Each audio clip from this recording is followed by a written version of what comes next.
नमस्कार दोस्तों, बहुत बहुत स्वागत आपका एस्ट्रो गुरुजी में। मैं डॉक्टर आर बी धवन। मैं लगभग 30-32 वर्ष से ज्योतिष शास्त्र की प्रैक्टिस भी कर रहा हूँ और ज्योतिष पढ़ाता भी हूँ। नक्षत्रों पर बहुत गहन शोध किया है। नक्षत्र ज्योतिष में आधार हैं राशियों के, और नक्षत्र 27 माने गए हैं। हर राशि में 12 राशियां जो होती हैं, उसमें हर राशि में 2.25 नक्षत्रों की स्थिति होती है। तो नक्षत्र ज्यादा एक्यूरेसी बताते हैं। सौरमंडल में भी उनकी सूक्ष्मता पहचानी जा सकती है, और फलादेश में भी अगर हम नक्षत्रों से फलादेश करते हैं तो राशियों की तुलना में ज्यादा सही और सटीक परिणाम प्राप्त होते हैं। तो नक्षत्रों के बारे में तो मेरा ये कहना है और ये मानना है। आज का वीडियो है मूल नक्षत्र के लिए। मूल नक्षत्र जो कि गणमूल वाला नक्षत्र है, और मूल नक्षत्र का स्थान सौर मंडल में 240 अंश 00 कला से आरंभ होकर के 253 अंश 20 कला तक है। राशि चक्र के अनुसार अगर देखें तो इसका स्थान है धनु राशि में। धनु राशि के 00 अंश 00 कला से आरंभ होकर 13 अंश 20 कला तक वाले विस्तार क्षेत्र का नाम ही मूल नक्षत्र है। अथर्ववेद में इसे 2 तारे का होना माना गया है, और कहीं कहीं वर्णित है कि इसके 11 तारे होते हैं। मूल का उदय जब हो, उदय का मतलब ये है कि मूल नक्षत्र जिस दिन मूल नक्षत्र में चंद्रमा की स्थिति हो, तो उस समय उस दिन लंबी बीमारी, लंबे समय तक चली आ रही किसी को कोई बीमारी है तो उसका उपचार आरंभ किया जाए, औषधि लेना शुरू किया जाए, तो उस बीमारी से उसको मुक्ति मिलती है। ऐसा कहा गया है मूल नक्षत्र के बारे में। मूल नक्षत्र के देवता निरति हैं और स्वामी ग्रह हैं केतु। राशि धनु है। भारतीय खगोल शास्त्र का ये 19वां मुगंड मूल वाला नक्षत्र है, और तीक्ष्ण संज्ञक नक्षत्र भी इसको कहा जाता है। मूल नक्षत्र अतिगंड नक्षत्र भी कहलाता है। मूल नक्षत्र वाले मीठे स्वभाव वाले होते हैं, शांति प्रिय होते हैं। शांति प्रिय ही इनका व्यक्तित्व झलकता है इनके चेहरे पर।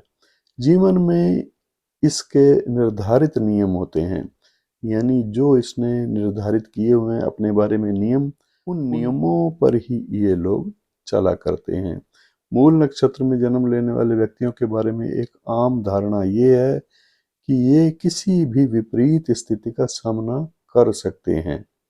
यह उस विपरीत स्थिति को भेद करके मंजिल तक पहुंच जाते हैं या पहुंचने में सक्षम होते हैं। इन्हें ना तो आने वाले कल की चिंता ज्यादा होती है, और ना ही वह अपने मामलों में ज्यादा गंभीर होते हैं, यानी अपने पर्सनल मामलों की तरफ ध्यान कम ही होता है। ये सब कुछ ईश्वर पर छोड़ करके आशावाद का शिकार भी कभी कभी हो जाते हैं। ये आय और व्यय में संतुलन ना कर पाने के कारण कर्जों में भी डूबे रहते हैं। अक्सर ये देखा गया है। यह वो व्यक्ति होते हैं जो दूसरों को सलाह तो देते हैं, मगर स्वयं उन सिद्धांतों पर अमल करने में समर्थ नहीं हो पाते। इनकी ये विलक्षण आदत इन्हें आर्थिक और धार्मिक सलाहकार के काम के लिए ज्यादा योग्य पाती है। इनकी विभिन्न क्षेत्रों में कुशलता के कारण इनके कार्य क्षेत्र में समय समय पर बदलाव होता रहता है। किसी भी जगह पर ठहराव की स्थिति बहुत कम देखने को मिलती है। अपनी अक्सर इस बदलाव की स्थिति के कारण या आदत के कारण ये हमेशा पैसे का जरूरतमंद ही रहता है। ये नक्षत्र सौभाग्य का सूचक नहीं माना गया, परंतु इसमें उत्पन्न जातक आर्थिक रूप से सफल और आरामदायक जीवन व्यतीत करने वाला होता है। ये जातक गहन दार्शनिक स्वभाव वाला होता है, जिज्ञासु होता है, मन बुद्धि और ज्ञान से कड़ी मेहनत करने वाला होता है, और कड़ी मेहनत से बहुत कुछ प्राप्त भी करता है। परिवार का विनाशक माना गया है, क्योंकि गंडमूल वाला नक्षत्र है, इसलिए गंडमूल की शांति कराने से ये भी शुभ हो जाता है। शांति प्रिय, अनेक कौशल वाला, महत्वाकांक्षी, डुलमुल लेकिन कला कुशल भी होता है ये व्यक्ति। बातूनी होता है, थोड़ा सा घमंड की मात्रा भी इसमें होती है, विषय की जड़ तक खोज करने वाला। इस नक्षत्र में जन्म लेने वाले लोग वक्ता, दार्शनिक, अभिभाषक, डॉक्टर, राजनीतिज्ञ, आध्यात्मिक या फिर अध्यापक, आध्यात्मिक गुरु भी बन सकते हैं, आध्यात्मिक गुरु भी होते हैं और अध्यापक भी होते हैं। मूल नक्षत्र में जन्म लेने वाले जातकों में एक विशेष बात ये देखने को मिलती है कि ये मित्र वर्ग में अपनी आय का बड़ा भाग खर्च करने वाले होते हैं। ये जातक अपने अधिकारों के लिए बेहिचक झगड़ा करने वाले होते हैं, अच्छी युक्ति वाले भी होते हैं, हमेशा व्यवसाय बदलने वाले होते हैं, फिजूल खर्ची, माता पिता से मतभेद और अनिश्चित विचारों वाले तो होते ही हैं। लेखक हो सकते हैं, यात्री, हिंसक, धनवान, स्थिर कार्य करने वाले, जड़, शत्रुहंता, शत्रु को परास्त करने वाला शत्रुहंता कहा जाता है। वक्त के साथ अच्छा या बुरा महसूस करने वाले, अविश्वसनीय और विचलित होते हैं। ये अति आकर्षक भी होते हैं, यानी आकर्षण इनमें अच्छा होता है, आकर्षित करते हैं ये अपने रूप रंग के कारण से। असरदार और सुगठित शरीर होता है इनका, सुंदर पैर, चमकीली आंखें, व्यक्तित्व में प्रसन्नता दिखाई देती है स्पष्ट। ये जातक जीवन का भरपूर आनंद लेने वाले होते हैं, स्नेहपूर्ण व्यवहार वाले होते हैं, शरीफ माना जाता है, यानी भविष्य के बजाय वर्तमान में विश्वास करने वाले होते हैं, भविष्य की चिंता से ये मुक्त होते हैं, रहित होते हैं। मूल नक्षत्र के जातक नियम के पक्के होते हैं, चरित्रवान होते हैं, मन दुविधा युक्त होने से अनिश्चित भी होते हैं, कुछ परिस्थितियों में प्रतिकूल, ईश्वर में सशक्त और विश्वास वाले, जरूरत को गंभीरता से नहीं लेने वाले होते। इन्हें विकास के लिए परिश्रम थोड़ा जीवन में ज्यादा करना पड़ता है। विभिन्न क्षेत्र में अच्छा कार्य ये करने वाले होते हैं। आर्थिक रूप से अगर बात की जाए तो अपरिमित खर्च करने वाले होते हैं, यानी बिना सोचे समझे खर्च करने वाले होते हैं। व्यापार व्यवसाय के लिए विदेश में भी इनको जाना पड़ता है और ये विदेश जाना भी पसंद करते हैं। ये जातक छोटी उम्र से प्रौढ़ावस्था तक कठिनाइयां ज्यादा झेलते हैं, यानी इनके जीवन में संघर्ष ज्यादा रहता है। यह स्वाभाविक है कि जब जातक खर्च आय से अधिक करेगा तो वह किसी गैर कानूनी काम द्वारा भी नहीं कमा पाएगा, तो परिणाम नकारात्मक होंगे। अतः ऐसे मित्रों से दूर रहना इन्हें चाहिए, और जहाँ यह सोचता है कि दुनिया में जो कुछ भी होता है ईश्वर की इच्छा से होता है, इसे थोड़ा सा स्वार्थी भी बनना चाहिए, तभी ये जीवन में आर्थिक रूप से सफल हो पाएगा। और अपनी आय को बढ़ाने के प्रयत्न इसीलिए इसको करने चाहिए। किसी से भी सहायता नहीं मिलने के कारण आत्मनिर्भर होना इसको ज्यादा अच्छा लगता है। दाम्पत्य जीवन इसका लगभग सुखी होता है। इसके आयु के वर्ष 27, 31, 44, 48, 56 और 60वां वर्ष, इसमें रोग और कष्ट की संभावना होती है। आचार्य नारद मूल नक्षत्र वालों के लिए कहते हैं कि इनमें हिंसा यानी हिंसक स्वभाव और आक्रामकता स्वभाव से होती है।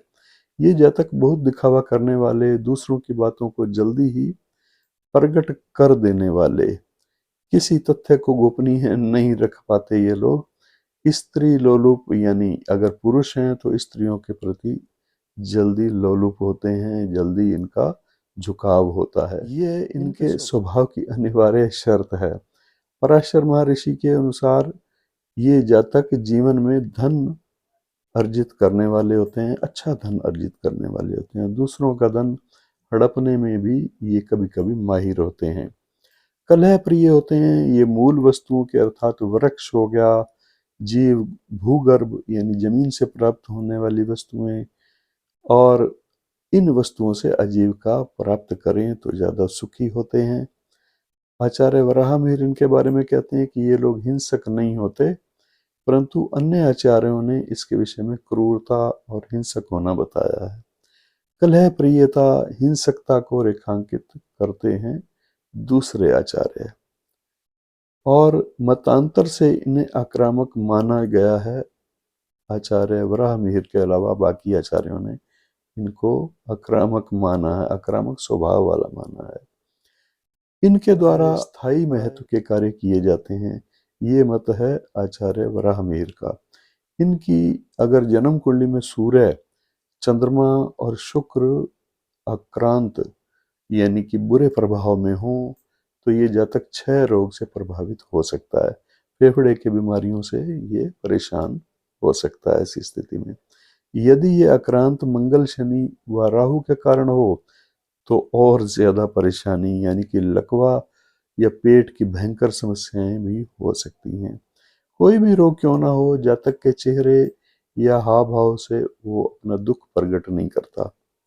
इसी कारण उसकी आयु के 27वें, 31वें, 44वें, 48वें, 56वें, 60वें वर्ष में दुष्कर बहुत ही कष्टप्रद स्वास्थ्य संबंधी समस्याओं का उसे सामना करना पड़ता है।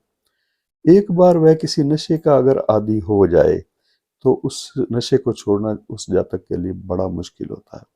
ये मैंने अपने जीवन में अनेक मूल नक्षत्र वालों के लिए देखा है। बहुत कोशिश कर ली। एक मेरे पास क्लाइंट थे जो गुटखा खाने के बड़े नशेड़ी थे, शौकीन थे, तंबाकू वाला गुटखा उनका बहुत समझाने पर भी छूटा नहीं। आखिरकार उन्हें कैंसर जैसी बीमारी ने आकर घेर लिया, और उसके बावजूद भी कई डॉक्टरों या परिवार वालों का दबाव पड़ने के बाद भी वो छोड़ नहीं रहे अभी तक भी। बहुत कठिन है उनके लिए नशा छोड़ना, ये कहा गया है शास्त्रों में। इसलिए नशा होने से पहले ही इनको सचेत हो जाना चाहिए, किसी प्रकार का नशा नहीं पालना चाहिए। इसे किसी प्रकार के भी नशे से दूर रहने की जरूरत होती है।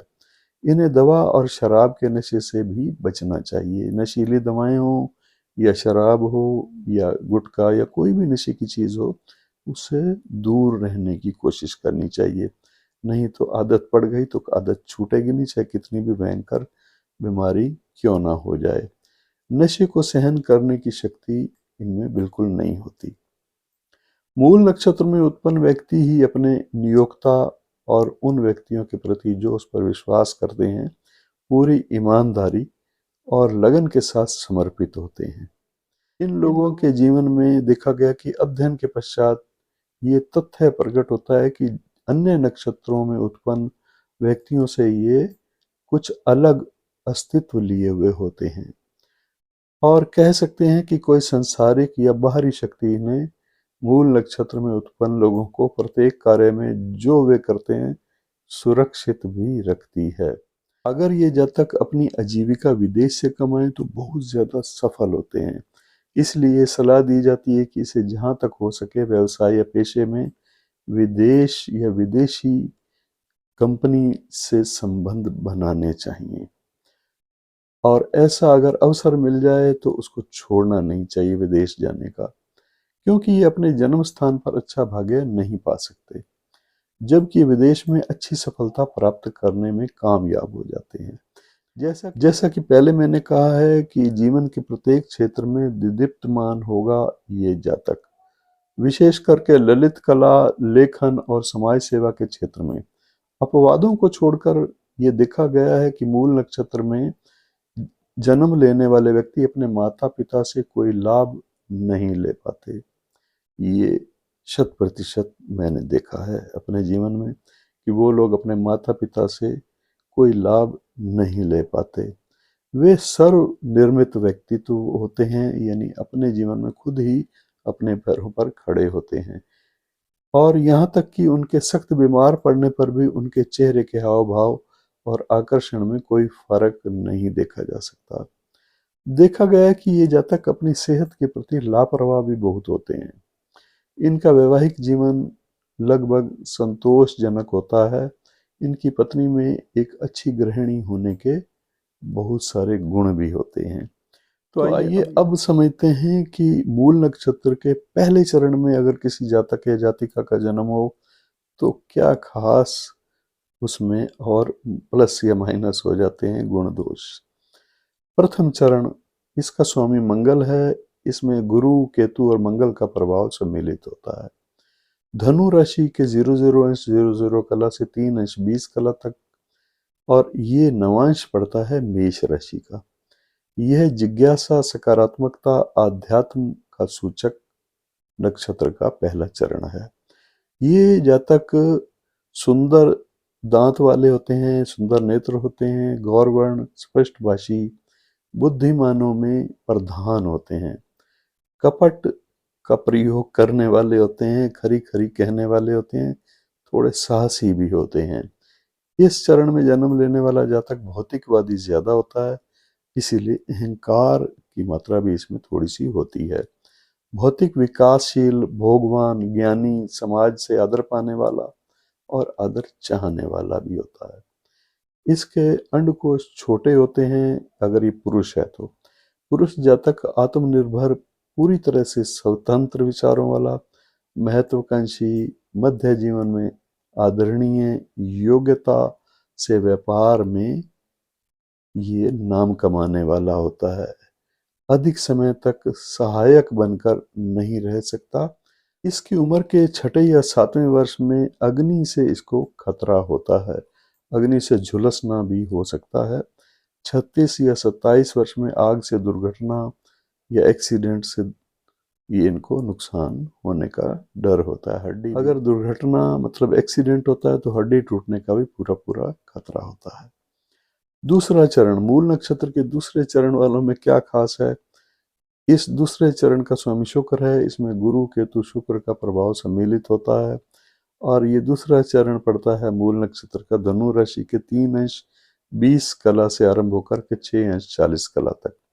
नवांश वृषभ होता है इसमें, और ये दीर्घ प्रयत्न करने वाला, लंबे समय तक कोशिश करने वाला होता है। कलह भी इसके जीवन में एक भाग होता है, कलह का और सृजन का ये सूचक है ये चरण। ये सामान्य कद वाला, चौड़े कद वाला, त्यागी प्रवृत्ति वाला, घुटनों के ऊपर भारी होता है। ये चौड़ी ठुड्डी से इसको पहचाना जा सकता है। इस चरण का जातक अच्छा ज्योतिषी भी बन सकता है। नरम और कठोर कार्य को बखूबी करने वाला होता है। भौतिक विकास में ये वैशिष्ट होता है, यानी खूब विशेषज्ञता रखने वाला होता है। अब मूल नक्षत्र का तीसरा चरण कहता है, इसको समझ लेते हैं। मूल नक्षत्र के तीसरे चरण का स्वामी बुध ग्रह है। इसमें गुरु, केतु और बुध का प्रभाव सम्मिलित रहता है। धनु राशि के 6 अंश 40 कला से ये तीसरा चरण आरंभ होता है, और 10 अंश 00 कला पर ये समाप्त होता है। तीसरा चरण है मूल नक्षत्र का ये। नवांश इसमें मिथुन पड़ता है, और ये शब्द, खेल, संचार इससे संबंध रखने वाला होता है। और जातक सुंदर होता है, सुंदर इसके नयन होते हैं। शिक्षा शास्त्री भी हो सकता है, और लेकिन साहसी होता है, गंभीर, नीतिवान होता है, स्त्री प्रिय, हास्य कलाकार भी हो सकता है। ये संतुलित अपने आप को रखने वाला होता है। नीच कर्म करने वाला, यानी छोटे दर्जे के कार्य कभी कभी इसके हिस्से में आ जाते हैं, ये भाग्य में होते हैं करना। अध्यात्म और सांसारिक गतिविधियों में समान समय देने वाला होता है, प्रवीण होता है उनमें, परिपक्व होता है, विनोदी स्वभाव और सिद्धांतों पर अपने अडिग रहने वाला होता है। इस चरण में भौतिक उन्नति ज्यादा नहीं हो पाती इसकी। अब बात करते हैं चौथे चरण की। मूल नक्षत्र का चौथा चरण। मूल नक्षत्र के चौथे चरण का स्वामी चंद्रमा है। इसमें गुरु, केतु और चंद्रमा का प्रभाव सम्मिलित रहता है। धनु राशि के 10 अंश 00 कला से आरंभ होता है ये, और 13 अंश 20 कला तक ये रहता है। जबकि नवांश कर्क का रहता है। ये भावना प्रधान होता है, और अनुकूल प्रभाव में बाधा का सूचक ये चरण माना गया है। ये जातक मादक और गोल नेत्रों वाला होता है, यानी इसके नेत्रों से मादकता झलकती है। गौर वर्ण वाला, बड़े पेट वाला, सुंदर बालों वाला, सुंदरता की मूर्ति होता है, अगर ये पुरुष या स्त्री हो तो विशेष रूप से। और बुद्धिमान होता है, राजमान्य, भ्रमणशील यानी घूमने फिरने का शौकीन। इस चरण में जन्म लेने वाला जातक भावुक भी होता है, प्रसन्न चित्त, विद्वान, कठोर निर्णय लेने में असक्षम यानी सक्षम नहीं होता, लक्ष्य निश्चित करने में असक्षम लेकिन होता है। मूल नक्षत्र का सबसे असंतुलित चरण है ये चौथा। इसमें जन्म होने पर घर में अप्रसन्नता और बाहर प्रशंसा और आदर, विशेष करके कार्यालीन कार्यों में प्राप्त होता है। जातक को अपने सहायक और संगी साथी से सावधान रहने की आवश्यकता होती है, क्योंकि इसमें विश्वासघात होने की संभावना ज्यादा रहती है। अब मूल नक्षत्र में जन्म लेने वाली, चाहे कोई भी चरण हो, पहला, दूसरा, तीसरा या चौथा, मूल नक्षत्र में जन्म लेने वाली कन्या, वो स्त्री कैसी होती है जिसका जन्म मूल नक्षत्र में होता है? ये प्राकृतिक आकर्षण वाली होती है, चित्त आकर्षित होती है, चित्त को आकर्षित करने वाली होती है, मध्यम वर्गीय और मौसम के परिवर्तन से इसमें कोई बदलाव नहीं होता। ये स्त्री जातक पवित्र हृदय वाली होती है और जीवन के प्रत्येक क्षण को जीने वाली होती है, प्रफुल्ल हठ रहित होती है, ये ईश्वर में भरोसा रखने वाली होती है। यह दगाबाजों के साथ कोप युक्त यानी दगाबाज लोग जो हैं उनको बिल्कुल पसंद नहीं करती और उनसे क्रोधित हो करके रहती है, निर्दयी ऐसी अवस्था में हो जाती है। चरित्रवान होती है, नियम को मानने वाली होती है, प्राकृतिक नियम या सामाजिक नियम। व्यवसायिक जीवन पुरुष जैसा ही होता है इसका, अगर व्यवसाय करने वाली हो तो। और शिक्षा इसकी मध्यम होती है। यदि गुरु भी इस नक्षत्र में हो इसकी कुंडली में, तो शिक्षा के क्षेत्र में इस विशेष रुचि लेने वाली होती है और विशेष करके चिकित्सा के क्षेत्र में इसको सफलता मिल सकती है। दाम्पत्य जीवन सुखी होता है इसका, सुखद होता है और बाधा और परेशानी से युक्त भी होता है। अगर जन्म कुंडली में सप्तम भाव पर खराब ग्रहों की स्थिति हो तो पति से तलाक या पति की मृत्यु के कारण अलग भी इनको रहना पड़ सकता है। और अगर ग्रह अनुकूल हो तो मूल नक्षत्र के दुष्प्रभाव कम हो जाते हैं। फिर भी विवाह में विलंब तो होता ही है। मूल नक्षत्र में जन्म लेने वाली स्त्री के लिए शोध आवश्यक है। थोड़ा एस्ट्रोलॉजर को बड़ी मेहनत करनी पड़ती है। यदि जन्म कुंडली में मंगल 1, 4, 7, 8, 12 में से किसी स्थान में स्थित हो, यानी स्त्री जातक मांगलिक हो, और अगर ऊपर की पंक्ति में 2 दांत छिदे हुए हों, यानी उनमें कुछ छेद या कुछ खास निशान हो, यदि पैर की छोटी उंगली जो है वो जमीन पर ना टिकती हो, तो ये लक्षण स्त्री जातक के विधवा होने की सूचना देते हैं। यहाँ से पहचान कर लेनी चाहिए। यदि मूल नक्षत्र दुष्प्रभाव में हो, ऐसी स्थिति में मूल नक्षत्र दुष्प्रभाव में होगा तो स्त्री जातक को पुट्ठे और जांघ में रोग के संकेत मिलते हैं। रक्त रोग, रक्त से संबंधित रोग, ब्लड प्रेशर या खून से संबंधित बीमारियां होने का खतरा भी होता है। संधिवात यानी जोड़ों में दर्द होने का खतरा भी होता है। कमर और भुजा में दर्द अक्सर रहता है। तो ये था मूल नक्षत्र में जन्म लेने वाले स्त्री और पुरुष दोनों के लिए फल कैसा होता है मूल नक्षत्र में, उसका स्वभाव कैसा उसके जीवन में अच्छा या बुरा समय आर्थिक रूप से रहता है। वीडियो अगर आपको अच्छा लगा तो ज़रूर इसको लाइक कर दीजिएगा, शेयर और सब्सक्राइब भी कर दीजिएगा चैनल, अगर चैनल पर आप नए हैं तो। अगर नहीं किया सब्सक्राइब करेंगे तो मोटिवेशन मिलता है। नक्षत्रों पर रिसर्च में विशेषता यही पाई है कि इसमें फलादेश बहुत ज़्यादा सत्यता के नज़दीक होता है, यानी एक्यूरेट ज़्यादा होता है। दोस्तों, अगर किसी को एस्ट्रोलॉजिकल कंसल्टेंसी की आवश्यकता हो, नक्षत्रों के अनुसार मैं गणना करके ज्योतिषीय मार्गदर्शन देता हूँ, तो इसके लिए आप मेरे इस व्हाट्सएप नंबर पर संपर्क करके अपॉइंटमेंट फिक्स कर सकते हैं। लेकिन ये एक पेड सर्विस है, इसके लिए आपको फीस दे होगी। और अगर कमेंट्स बॉक्स में आप अपने विचार देते हैं या कुछ छोटी मोटी बात आप जानना या पूछना चाहते हैं तो मेरे टेलीग्राम चैनल को आप ज्वाइन कर लीजिए। वहाँ पर मैं लाइव आपके बात पूछना चाहते हैं अपने जन्म कुंडली से रिलेटेड, तो आपको वहाँ पर उसका उत्तर दूंगा। और टेलीग्राम चैनल पर मैं कभी कभी कुछ विशेष वीडियो भी अपलोड करता हूँ। अगर आप मेरे टेलीग्राम चैनल को ज्वाइन करना चाहते हैं तो इसका लिंक मैं इस वीडियो के डिस्क्रिप्शन बॉक्स में आपको दे रहा हूँ।